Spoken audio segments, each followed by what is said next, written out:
Hey gang, Kevin here, Life22. Um, yeah, so internet's down here at the Doherty household. They're got to replace the connection to the house.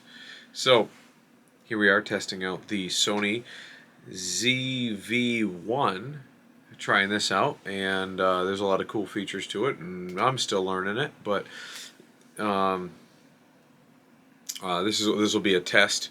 So we'll try this out, and then we'll upload this via the mobile device.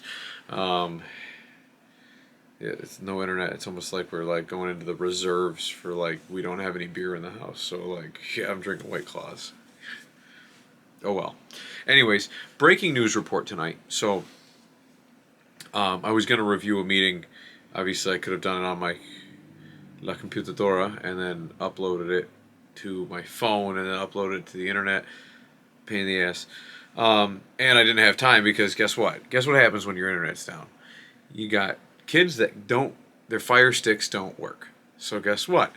You got to go through your attic and pull out all the VCRs and DVD players that no one's used in at least a decade, and then try to hook them up. So I've got two DVD players and two VCRs that have to go in the garbage.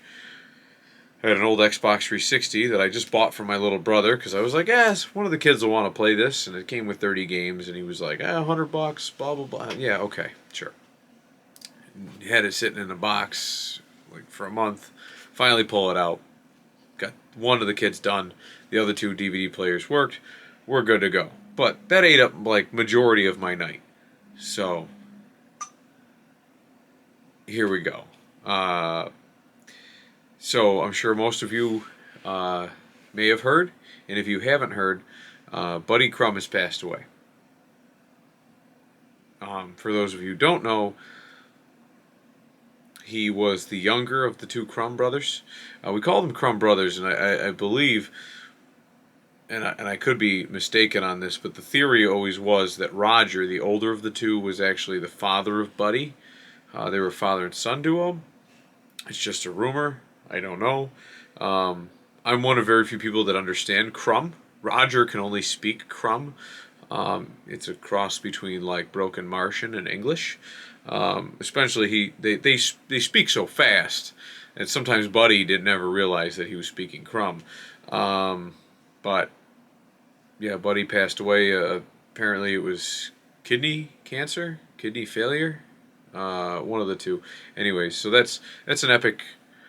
That's an epic loss for the city of Olean. I mean, there's a lot of people that are YouTube famous because of the Crum brothers. So, if you start thinking about like, it's funny how like living in Olean, New York, like if in 5 years from now you may not have heard of the Crum brothers and you may not hear of Dresser Rand, right? Like it's funny. Like they're as many people would say, well, Dresser Rand had a better, greater impact. The problem is that more people know of the Crum brothers and what they do than people that know about Dresser Rand. So that is kind of humorous to me. So Buddy Crum died. And then also, we're going to talk about how there's an upcoming school board meeting. Now, I was going to review the last school board meeting that occurred because I did two prior, and I had one more on my slate before Tuesday's meeting hits. We have an issue with our computers, so we can't. I could do a local record, but literally it is like almost 11 o'clock at night, and I'm just getting everything settled down in our household after this whole like internet fiasco. So that pretty much ate up my whole night. So I figured, hey, let's test out this cam. Let's do a breaking news report because we do have to jump on the fact that Buddy Crum had passed away, and then also let's talk about the fact that there's been a bunch of releases from what I would consider like my competitors, maybe people that dislike my point of view, have published a bunch of videos today, none related to me. That's fine. I'm not the center of attention. right? I'm just the guy that happens to point out what are things that matter to you as community holders, stakeholders. Now, and now I'm running through my head in my like Thomas Sowell vernacular, like stakeholders is a naughty word. Like we don't actually really care about stakeholders in terms of an economic standpoint. Like okay, so yeah, bah. Um, we are all stakeholders in terms of what is taught to our kids, though, in the local education system, and that is important. From an economic standpoint, it is not important. Read Thomas Sowell book. Read Thomas Sowell. Read Harry Hazlitt's 3 Easy Steps to Economics. Something along those lines. It's Harry Hazlitt. You type in Harry Hazlitt, you'll find his book on economics. So, anyways, what's going on in the school district is, and everyone's pointing this out, is that we've got an issue where there's all these people that are showing up or planning to show up, and apparently they're from both sides. So one side is very angry that they've created a call to arms and want people to get angry to show up, and now the other side is showing up, and now they're really angry. Well, this is our protest. You're stealing our thunder, right? Like, no, this ain't your wedding. We're not stealing your thunder. People want to. People that are on that agenda are going to speak their minds, and they're going to say their piece, and that is the beautiful part about America. The same way that we don't get mad that you're going to speak if you oppose our views. We love it, because that is the discourse.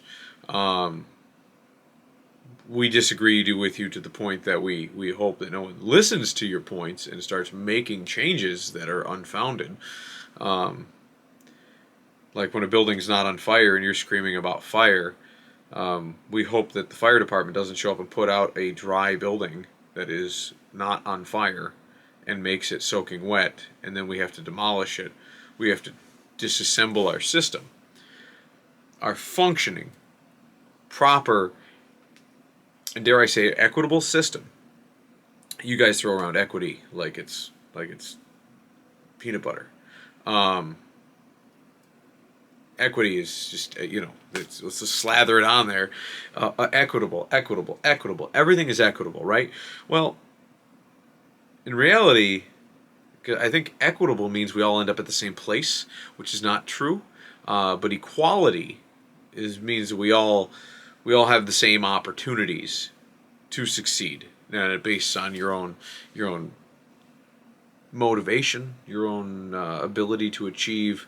Now, I mean, you could have piss poor parenting and not give anybody life lessons, and then that person's not to succeed. That's not anybody else's problem but their own. Guess what? The world it's a tough place. Nothing in this world is fair, right?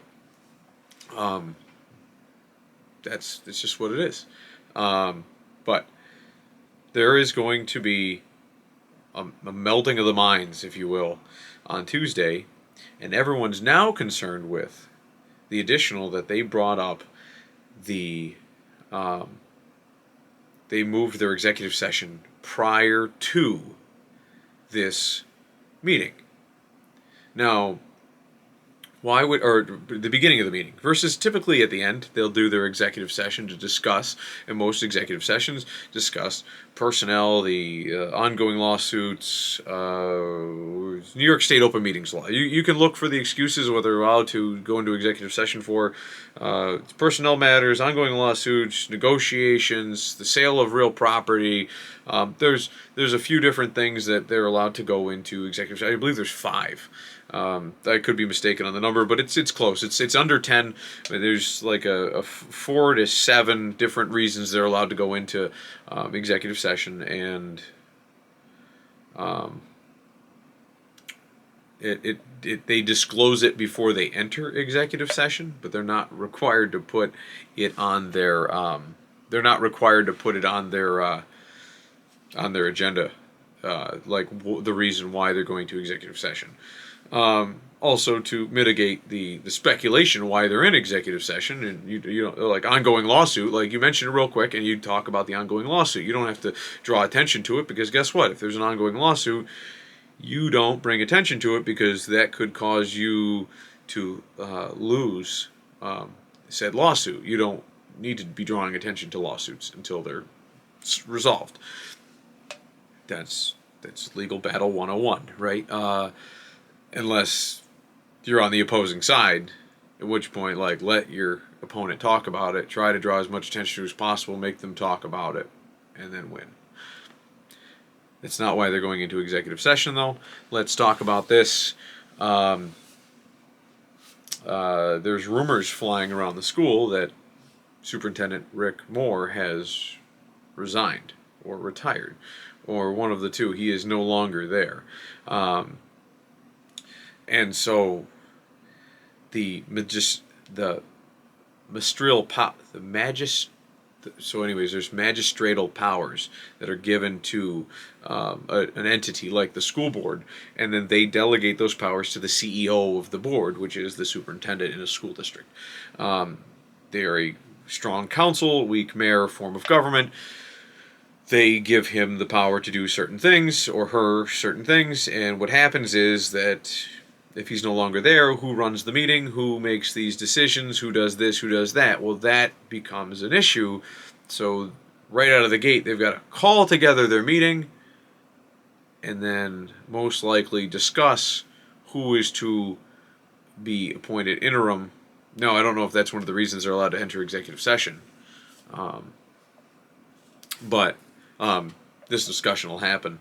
And then they will probably come out of executive session, appoint, suspend the rules, appoint a new superintendent, and then proceed on with their meetings, because I believe even their meetings require such a person to be in existence, to be holding such meetings. Now, that person could be on sabbatical, like the meeting we just reviewed. Rick Moore wasn't on location for it, but business needs to be done, and I don't know why this board wouldn't have called an emergency meeting to appoint.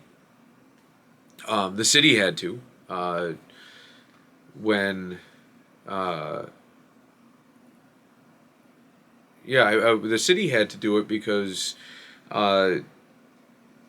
Hank Mountain had retired, and what was it? It was before the election of, maybe it was after the election, the appointment of, city judge Nick DeCerbo hadn't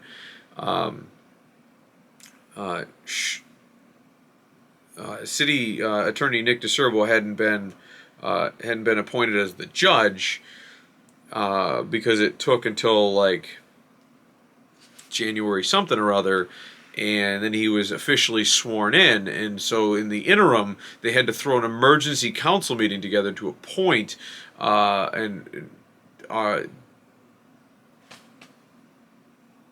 Judge Gabler to continue his appointment as like an assistant judge, or whatever the terminology is. And it has to be renewed every 2 years or every year or whatever. And so we had to go right in because court was on Tuesday, and so we had to have an emergency meeting on Monday to do such a thing. And that was, public meeting, whatever, but like we still had to call it on the emergency parameters. Otherwise, court would be held and no judges would be there.